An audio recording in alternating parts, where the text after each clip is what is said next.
देखिए आज हम बात करेंगे एक मैडम की, खुश मिजाज चेहरा, मासूम निगाहें, पर सबसे बड़ी धोखेबाज। इन्होंने क्या किया, इन्होंने कुछ गलत नहीं किया। पूजा खेड़कर मैम थी, इन्होंने आईएएस का पद अपना लिया 2022 में।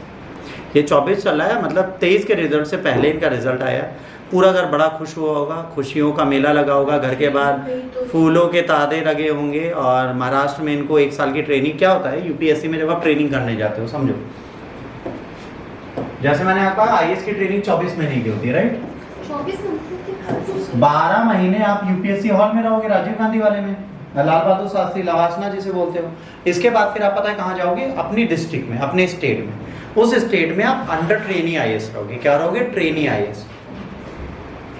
प्रोबेशनरी पीरियड होता है, ठीक है, इसको आपको फॉलो करना होता है। तो 12 महीने आप आईएएस अधिकारी के अंदर रहकर, यह ना ये क्या था, ट्रेनी एसडीएम थी, इनको एक डीएम के अंदर रखा जाएगा। और ये ट्रेनिंग में अपने हिसाब से नहीं चलेंगे, आईएएस की सबऑर्डिनेट है और जूनियर पोस्ट में, तो इनको डांट भी पड़ेगी, इनके अधिकार भी लिमिटेड होंगे, उसी के तहत इनको सारे कार्य करने होंगे। तो ये ट्रेनिंग आईएएस बन के गई थी, ठीक है। अच्छा, ट्रेनिंग आईएएस बन के गई तो इन्होंने कहा कि मुझे गाड़ी भी चाहिए, मुझे घर भी चाहिए, मुझको नौकर भी चाहिए। तो इन्होंने कहा कि भाई देखो, ट्रेनिंग आईएएस को जो मिलता है हमने वो दे दिया, बाकी सरकार और यूपीएससी मना करती है, हम तुम्हें नहीं दे सकते। तो इनकी हो गई विवाद, ठीक। ये 2023 बैच की आईएएस ट्रेनिंग, ठीक है, 23 बैच की आईएएस ट्रेनिंग होगी। अभी ये जब पहुंची तो पुणे में सहायक कलेक्टर के रूप में तैनात है। किस चीज में? सहायक कलेक्टर, ठीक है, सबऑर्डिनेट डीएम, ठीक है। तो इसे आप एसडीएम बोल देते हो बाद में। तो ये एसडीएम के पद पे कार्यरत है और इनके आगे कौन है? डीएम साहब। तो डीएम साहब की तो बात आपको माननी पड़ेगी। अब इनको पोस्ट दे दी, अब ये पोस्ट लायक है कि नहीं ये बाद में पता चलेगी। अब देखिए, पूजा खेड़कर के सामने आईएएस प्रशिक्षु मतलब ट्रेनिंग, ठीक है। अभी ये ट्रेनिंग पोस्ट में, प्रोबेशन पीरियड 36 महीने का होता है। याद रखना, सरकारी नौकरी लगने के बाद भी 36 महीने आपको बहुत प्रिकॉशन लेने। 36 महीने में यूपीएससी में अगर आप कोई गड़बड़ करेंगे तो राष्ट्रपति का शासनादेश नहीं चाहिए, यूपीएससी आपको खुद ही अपने ग्राउंड पे हटा सकते हैं। जैसा कोई आईएएस बन गया, आप क्या होगा? तो इसमें आवाज बता दें, आईएएस बनी नहीं है, ट्रेनी है। ट्रेनी को ऑन ट्रेनिंग ग्राउंड हम भगा सकते हैं पोस्ट, क्योंकि देखो यूपीएससी आयोग का काम क्या है? बेस्ट टैलेंट को ढूंढना और सरकार के पास डालना। अब वो तो केंद्र सरकार और राज्य सरकार पर उसे रखना चाहती है, नहीं रखना चाहती, कोई नहीं रखेगा तो वही नौकरी गई, और तुम इसको कोर्ट में चैलेंज भी नहीं कर सकती। यूपीएससी है, अगर सरकार ने, यूपीएससी ने आपको ट्रेनिंग दे दी, आपको बैठा दिया, यू आर ट्रेंड, अब तुम्हारे को नौकरी नहीं दे रही केंद्र सरकार, तो तुम कोर्ट नहीं जा सकते, पूरा बैच ना दे। क्योंकि यूपीएससी आयोग जब अभी पॉलिटी में पढ़ेंगे वहां कहीं नहीं लिखा कि आपकी नौकरी मैंडेशन है। UPSC is not responsible for your job, वो एक ऐसी एजेंसी है जो आपको ट्रेनिंग देती है, बस बाकी काम सरकार का है। तो ये नहीं कह सकते आप मसूरी में ट्रेनिंग लेके आ गए तो आपको नौकरी मिलेगी ही मिलेगी, इसकी गारंटी नहीं है, ठीक। अब आवास पर भी अवैध अतिक्रमण के खिलाफ कार्रवाई हो रही है। इनका जो घर है उस पर भी अवैध अतिक्रमण किया है। इनकी मम्मी का एक वीडियो हुआ जिसमें वो पिस्टल दिखा रहे थे, मेरी जमीन छोड़ दे, गुंडई करते हुए, वो भी वायरल हो गया अभी रिसेंटली। इनकी मम्मी भी गुंडई करते हुए पकड़ी गई।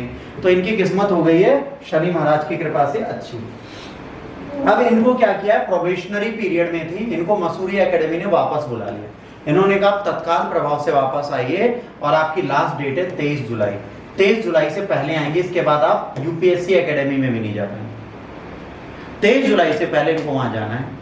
इनके सारे फेक पेपर्स चेक किए जाएंगे, चेक किया जाएगा कि कितनी जेन्युइनिटी रखती हैं और कितनी जेन्युइनिटी नहीं रखती। इन सब चीज़ों को चेक किया जाएगा। अगर ये सारी चीज़ें चेक हो जाती हैं, इनमें कमियां पाई जाती हैं, इनमें कोई फ्लॉज पाई जाती हैं, तो बहुत सारी चीज़ें वहाँ पर चेंज होती हुई दिखेंगी। आवाज़ आ रही है ना सबको बच्चों? आवाज़ आ रही है ना सबको?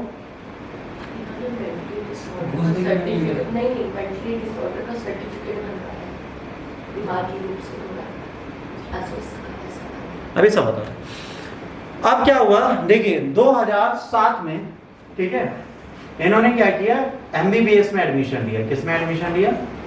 एमबीबीएस, डॉक्टर बनने के लिए। तो इनके आगे डॉक्टर लगा, ठीक है। इसके बाद इनके 4 सर्टिफिकेट का केस है। 2022 में इन्होंने यूपीएससी क्लियर किया और क्या बन गए? आईएएस ट्रेनी 2023 में, ठीक। अब ये इतना तो नॉर्मल है, कोई दिक्कत नहीं है भाई। आपने एमबीबीएस का कोर्स किया, जेन्युइन चीज है। आपने आईएएस क्रैक किया, जेन्युइन चीज है, इसमें तो कोई गलती हमने की नहीं, बिल्कुल कोई गलती नहीं की, बहुत अच्छा। अब ये कौन क्वीन कैसे बनी, धोखेधड़ी वाली महारानी कैसे बनी, उसका रीजन है, पहला है डिसेबिलिटी स्कैम। पहले उन्होंने कहा मैं विकलांग हूं, तो उन्होंने कहा अच्छा, तो इन्होंने एक डिसेबिलिटी का सर्टिफिकेट बनवाया और इन्होंने क्या किया, फिजिकली हैंडीकैप की बर्थ के थ्रू सिलेक्शन किया। इनकी रैंकिंग इतनी अच्छी नहीं थी कि ये डायरेक्ट सेलेक्ट होती, इन्होंने फिजिकली हैंडीकैप के सर्टिफिकेट के सहारे आईएएस ज्वाइन किया। वही भी सब बता रहा हूँ, आयोग ने चेक किया। देखिए दो चीजें होती है, एक होती है बहरा होना, एक होता है पार्शली ब्लाइंड होना। इन दोनों को डॉक्टर ठीक से चेक नहीं कर सकते। एग्जाम्पल बताता हूँ, जैसे मान लीजिए एक हियरिंग टेस्ट होता है। हियरिंग टेस्ट कैसे होता है मैं आपको बताऊं। आपको मशीन में बैठाया जाता है, बाहर से ड्रम बजाया जाता है, उसका एक ग्राफ बनता है, ठीक। जैसे मान लीजिए अभी मेरी मम्मी का हियरिंग टेस्ट हुआ, तो ये राइट ईयर, ये लेफ्ट और ये राइट ईयर है, ठीक। तो यहाँ पे 120 डेसिबल होता है, यहाँ पर 0 होता है। ये अगर ग्राफ ऐसे जाके यहाँ पे आ गया 100 तक, 90 100, इसका मतलब है आपकी 90 to 100% हियरिंग कैपेबिलिटीज चली गई। ये हर डॉक्टर से वेरी करता है, ये डॉक्टर टू डॉक्टर वेरी करता है। मान लो वो ड्रम बजा रहा है, तुम बैठे हो, तुम सेंसेशन दो ही ना, तुम्हें सुनाई दे रहा हो, तुम सेंसेशन ना दो, तुम्हारी डिसेबिलिटी प्रूफ हो। नहीं समझे, मैं चिल्ला रहा हूं, तुम सनको ही ना, तुम्हारी बॉडी और ब्रेन इतना टेम हो कि रिएक्ट करो ही ना, तुम्हें लगा कुछ हो ही नहीं रहा। तो ये डिसेबिलिटी, अब जैसे मम्मी को चेक कराया तो कहीं पर आया है 90 to 100, कहीं आ रहा है 80 to 90, कहीं आ रहा है 120, पूरा का पूरा खत्म हो गया कानून का। हर डॉक्टर के यहाँ अलग अलग टेस्ट आते हैं इसके, तो इसको आप एक्यूरेसी के साथ कभी चेक नहीं कर सकते, पहली चीज। तो ब्लाइंड और फिजिकली हैंडीकैप में दो चीजें, एक ब्लाइंड है बंदा पार्शियली और एक डेफ है पार्शियली, इनको चेक नहीं किया जा सकता, तो इसका सबसे ज्यादा मिसयूज होता है। फिजिकली हैंडीकैप का सर्टिफिकेट बनाने में सबसे ज्यादा दुरुपयोग यही दोनों चीजें की जाती है। और तीसरा है पार्शियली इंजरी लेग की। जैसे मान लीजिए मुझे स्पाइंडिनोआर्थराइटिस है, तो स्पैकिंग स्पाइंडिनोआर्थराइटिस में फिजिकली हैंडीकैप का सर्टिफिकेट बनवा सकता हूँ। कंडीशन है कि मुझे लिंप करना पड़ेगा लगातार जब तक मैं आईएएस रहूंगा, भले मेरे पैर में दर्द ना हो पर मुझे लंगड़ाना चाहिए, ये नियम होता है। तो वो मुश्किल हो जाता है। अचानक से गोली चली, तुम दौड़ जाओगे, पकड़े जाओगे, पर बहरे अंधे में तुम फंसोगे। अभी उसमें भी आ रहे हैं, एक बंदा और फंसा है अभी, उसने फिजिकली हैंडीकैप में लेग को ही दिखाया था, वो घुड़सवारी और साइकिल चलाते हुए वीडियो डाल दिए थे ट्रेनिंग कैंपस में, उन पे भी जांच लगने वाली, उनका नाम भी बताते हैं, वो तेलंगाना कैडर के, अभी वो भी आ रहे हैं, वेट करिए। तो इस टाइम पे लोगों ने काबिलियत बहुत दिखा रखी है, इसलिए लोग फंस रहे। तो ये बनवाना बड़ा आसान था, जिन्होंने बनवा लिया।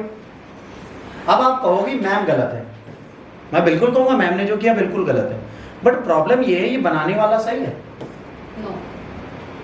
फिर समझो, दुनिया में करप्शन इसलिए है क्योंकि करप्शन करने वाले और करप्शन करवाने वाले दोनों अवेलेबल। आप एक का वैक्यूम क्रिएट कर दो। एक डॉक्टर ईमानदारी दिखा देता है, यहाँ पे ये 6 टेस्ट हुए इनके एम्स में, 6 कॉल्स थी आईएएस बनने के बाद, 6 बार एम्स गई हैं और एक बार भी फेल नहीं हुए डिसेबिलिटी में। तो पैसा तो बाप के पास था, मतलब ये है। ठीक, अब यहाँ पे अगला देखिए, पहला इनका ये हुआ। दूसरा, इन्होंने कहा मैं नॉन क्रीमी लेयर में आती हूँ, ठीक है, इकोनॉमिकली वीकर सेक्शन की। दूसरा इनका कोटा था इकोनॉमिकली वीकर सेक्शन का, जो यूपीएससी ने रिसेंटली लॉन्च किया। इन्होंने कहा मैं ओबीसी कैटेगरी में हूँ, वो भी नॉन क्रीमी लेयर में। इकोनॉमिकली वीकर सेक्शन है साहब मेरे पास रुपए पैसे है ही नहीं, मैं साइकिल से चलती हूँ, मेरे पापा मम्मी रिक्शे से चलते हैं, 2 मकान का घर है, 2 कमरों का घर है, 2 मकान का घर नहीं, 2 कमरों का घर है, मैं सुबह दाल रोटी खा लेती हूँ, फिर रात तक मुझे खाना नहीं मिलता, मैं इतनी गरीब हूँ। यूपीएससी में इतनी गरीब हो, तुम आईएएस बन जाओ। मैडम जी आईएएस बन गए। फिर इन्होंने कहा कि मेरे मम्मी पापा कमाते भी बहुत कम, उनकी कमाई 90,000 से ऊपर है ही नहीं एक साल, 4-5 हज़ार 8 हज़ार से ज़्यादा साहब हम कमाते नहीं, बहुत गरीब लोग हैं, हमको प्लीज़ आप आईएएस बना दीजिए। आयोग ने कहा अच्छा तुम आ जाओ, कोई बात नहीं। अब मैडम जी चली गई। इसके बाद इन्होंने अपनी एज तक कैट के एप्लीकेशन के टाइम पे फोर्ज कर दी। कहा जा रहा है कि इनके सर्टिफिकेशन में एज भी फोर्ज है। जो कैट का सर्टिफिकेट है उसमें अलग एज है, जो यूपीएससी है उसमें अलग एज। पॉसिबल होता है, बिल्कुल होता है, डॉक्यूमेंटेशन वेरीफाई होते हैं, तो उसमें डेट थोड़े ना, सर्टिफिकेशन में एज नहीं लिखी होती, कैट बैट के सर्टिफिकेशन में एज नहीं होती, डेट ऑफ बर्थ नहीं होती। अब ये भी इन्होंने फोर्स कर दी अपनी एप्लीकेशन, जब कैट की एप्लीकेशन लिखा है तो डेट ऑफ बर्थ बिल्कुल अलग थी। इन्होंने कहा भाई ये क्या है। अब इनको फोर्जरी के आरोप भी लग रहा है, मैडम बहुत सीधी है, इन्होंने कुछ किया नहीं, इन्होंने गलत कुछ नहीं किया। फिर इन्होंने गलत एड्रेस दिया, जो इनका भवन का एड्रेस है वो दिया जो गरीब का घर हो सकता है, अमीर का नहीं। इन्होंने एड्रेस भी गलत डाला है, मतलब इनका अपॉइंटमेंट लेटर, ज्वाइनिंग लेटर गलत एड्रेस पे जाएगा। ठीक, तो इन्होंने कहा कि भाई सब कुछ फेक सही, एक और सनम झूठ बोल देंगे, क्या फर्क पड़ेगा, यूपीएससी तो वैसे ही पागल है। इन्होंने कहा ठीक है, एक और झूठ बोल देंगे, एक और झूठ बोल देंगे। फिर इन्होंने भाई साहब, जो हमारा आज तक नहीं बना, बल्कि हमारे पास आय प्रमाण पत्र 48,000 रुपए साल का है, ट्यूशन टीचर है, हमारे यहाँ राशन वाला है, हमारा राशन कार्ड नहीं बना गया, ये ISN का राशन कार्ड बन गया। ये फ्री का राशन भी लेती है मैडम जी, ISN का राशन कार्ड भी अवेलेबल था। ये आयोग को अब पता चला है 2 साल के ट्रेनिंग के बाद कितना कांड इन्होंने किया, वो भला सोशल मीडिया का, उन्हें ये भी नहीं पता चलता इन लोगों को। इन्होंने कहा अच्छा इतना बड़ा गुना। इसके बाद पूजा ने एक ऑडी रजिस्टर्ड कराई है, एक कंपनी के नाम पर, जिनके पास है 50 लाख की ऑडी भी इनके पास है भाई, मात्र 50 लाख की ऑडी है, ज्यादा महंगी ऑडी नहीं है, पर 50 लाख की ऑडी इनके पास आज अवेलेबल है।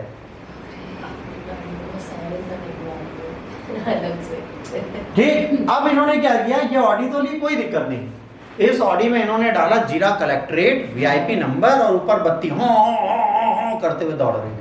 तो उन्होंने कहा तुम नहीं कर सकती, कह रही तेरी ऐसी तैसी में कर सकती। फिर इनके बाप आए, कह रहे मेरी बेटी ने पर्सनल स्पेस मांगा, उसमें क्या गलत था। तो आए उन्हें घरों को पर्सनल स्पेस हम निकालते हैं तुम लोगों को थोड़ा। अच्छा यहाँ तक ठीक था, ऑडी ली कोई बात नहीं, फेक कंपनी बनाई कोई बात नहीं, क्योंकि कंपनी के नाम पर है। इनके बाप चुनाव में खड़े हुए, इन्होंने अपनी नेटवर्थ बताई 40 करोड़। चुनाव का जो घोषणा पत्र होता है, इसमें इन्होंने कहा कि इनकी टोटल जो वो है वर्थ वो 40 करोड़, और टोयोटा फॉर्च्यूनर नहीं है, टोयोटा लैंड रोवर है, इस लैंड क्रूजर है, उसमें घूम रहे हैं। लैंड क्रूजर की कीमत ही यार 90 लाख से ऊपर है। सोचिए 2-2.5 करोड़ की गाड़ी, और कह रहे हैं मेरी वर्थ 40 करोड़ है, और इनकी बेटी कह रही है कि मैं इकोनॉमिकली वीकर सेक्शन में हूँ। मारो। आयोग बेचारा बिल्कुल गलत नहीं है, उसको पता ही बाद में चला। ठीक, अब ये भी कांड हो गया इनके सामने। इसके बाद इन्होंने फ्रॉड किया है, तो इनको ट्रेनिंग इनकी सस्पेंड कर दी। आयोग को जैसे पता चला, उन्होंने कहा मैडम आपकी ट्रेनिंग ऑन होल्ड।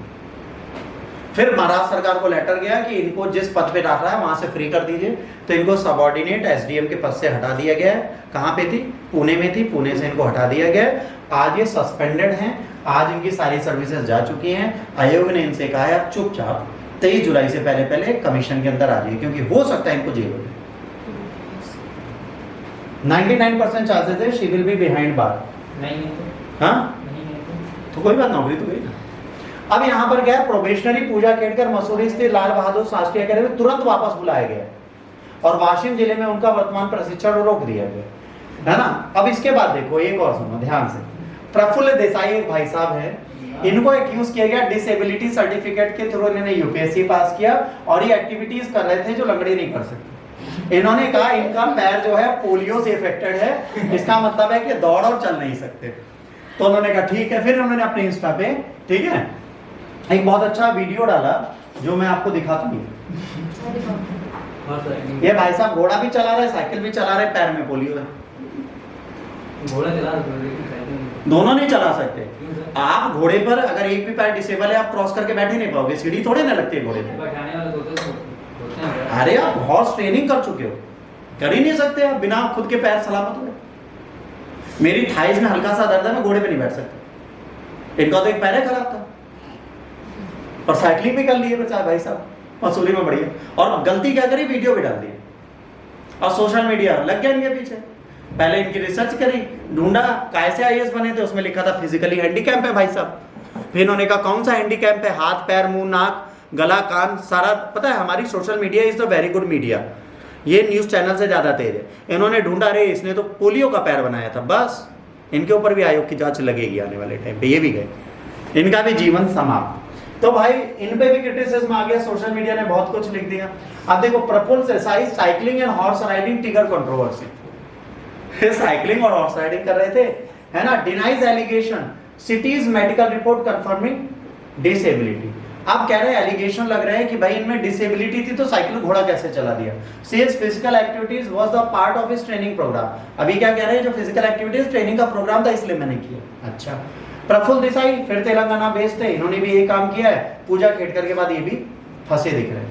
अब ये क्या है, एडिशनल कलेक्टर करीमनगर में है, ये एडीएम की तरह काम कर रहे हैं।